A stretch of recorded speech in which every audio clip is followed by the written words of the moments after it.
کہ ایک بادشاہ تھا، وہ سمندری سفر میں روانہ ہوا تو ایک غلام اس کے ساتھ بیٹھا.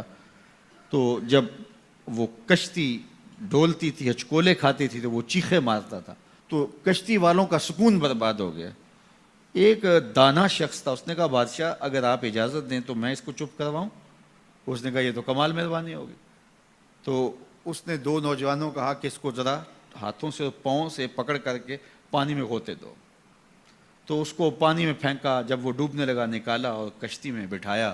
وہ چپ کر کے بیٹھ گیا، اب کوئی چیختا نہیں ہے. تو بادشاہ نے کہا کہ اے دانا شخص، مجھے سمجھ نہیں آئی کہ یہ شخص کو آپ نے کیسے چپ کروا دیا. کہا بادشاہ دریا میں غرق ہونے کی تکلیف کو نہیں جانتا تھا، اس لیے کشتی کی سلامتی کی قدر نہیں تھی اس کو. اب اس نے وہ غرق ہونے کی تکلیف دیکھ لی، اب کشتی کی سلامتی کی اس کو قدر ہو گئی ہے. تو اللہ نے جو ہمیں عطا کیا ہے، آپ دیکھیں کہ اس سے نیچے کتنے لوگ بستے ہیں.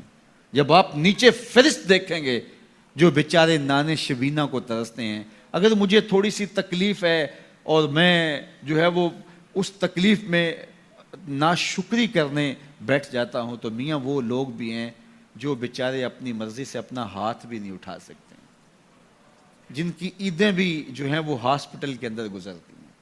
وہ کئی سالوں کے اندر وہاں اذیت میں مبتلا ہیں. جب آپ دیکھیں گے تو کہیں گے مالک میں جس حال میں ہوں اس پہ تیرا شکر ہے. شیخ سعدی فرماتے ہیں میں دمشق کی جامع مسجد میں نماز جمعہ کے بعد نکل رہا تھا تو میرے کسی نے جوتے اٹھا لیے.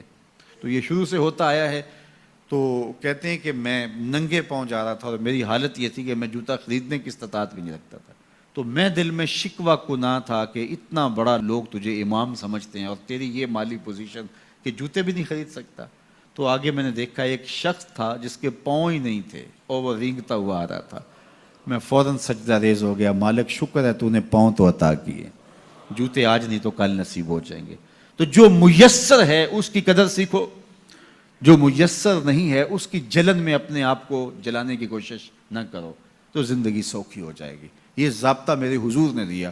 انظروا الی من هو اسفل منکم، اپنے نیچے دیکھنے کی عادت ڈالو، تم سکھی ہو جاؤ گے، تم پریشان نہیں ہوگے. لیکن اگر شوق ہو تمہیں اوپر دیکھنے کا تو فرمایا پھر دین میں جو اپنے سے اوپر ہیں ان کو دیکھو. کہ میں تو یار صرف 5 پڑھتا ہوں، یہ تہجد بھی پڑھتا ہے. میں تو صرف رمضان کے فرض روزے رکھتا ہوں اور یہ ہر ماہ نفلی بھی رکھتا ہے. میں تو صرف زکوٰۃ دیتا ہوں، یہ صدقات و خیرات بھی کثرت سے کرتا ہے، یہ لوگوں کے کام بھی آتا ہے، دکھیوں کی مدد بھی کرتا ہے. تو پھر ان کو دیکھو گے تو پھر تمہارے عمل میں قوت پیدا ہوگی. اوپر دیکھنے کا شوق آ جائے تو دین میں جو اوپر ہے ان کو دیکھو، ورنہ نیچے دیکھو. نیچے دیکھو گے زندگی سوکھی رہے گی. اپنی مٹی پہ ہی چلنے کا سلیقہ سیکھو، اپنی مٹی پہ ہی چلنے کا سلیقہ سیکھو. سنگ مرمر پہ چلو گے تو پھسل جاؤ گے. تو زندگی سوکھی کرنے کا طریقہ یہ ہے کہ اپنے نیچے دیکھو اور اللہ کا شکر ادا کرو. تو پھر سنو، میں تو کہتا ہوتا ہوں یہ ٹینشن فری حدیث ہے. سید علی المرتضیٰ فرماتے ہیں حضور نے فرمایا جو اللہ کے دیے گئے تھوڑے رزق پہ راضی ہو گیا، اللہ اس کے تھوڑے عملوں پہ راضی ہو جائے گا. زندگی سوکھی کر دیتی ہے یہ حدیث پاک. تو جو اللہ نے دیا مالک تیرا شکر ہے. یہ تھوڑا کرم ہے کہ تو نے ہمیں انسان بنایا ہے، ہمیں فہم و ادراک کی دولتیں دی ہیں، ہمیں شعور اور خرد عطا کیے ہیں. کتنی مخلوقات ہیں جو سارا دن شدت کی گرمی میں بوجھ اٹھاتی ہیں اور چارہ جا کے جو ہے وہ باہر سے لے رہی ہوتی ہیں. وہ بھی تو تیری مخلوقات ہیں. تو نے ہمیں انسان بنایا، انسانوں کے گھر میں پیدا کیا.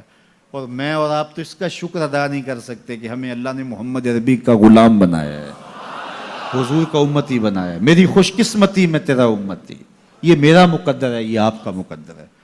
جس کے لیے نبی آرزویں کرتے رہے، تمنائیں کرتے رہے، لوگ راہیں تکتے رہے، منتظر رہے، صدیوں انتظار کرتے رہے، لیکن ہم نے کوئی انتظار نہیں کیا. آنکھ کھولی، ہمارے والد صاحب مسجد سے مولوی صاحب کو بلا لائے. انہوں نے کان میں آ کے اذان دیتے ہوئے کہا مبارک ہو، تو حضور کا غلام بن کے آیا. شاہوں سے ملا ہے نہ تونگر سے ملا ہے، اللہ کا عرفان اسی در سے ملا ہے. اوروں کو ملا ہے تو مقدر سے ملا ہے، مجھ کو تو مقدر بھی تیرے در سے ملا ہے. یہ میری اور آپ کی خوش بختی. تو جتنا بھی شکر ادا کریں تھوڑا، تو لوگوں کے کام آئیں، لوگوں کے لیے جو ہے وہ خیر کی چابی بنے اور شر کا تالا بنے.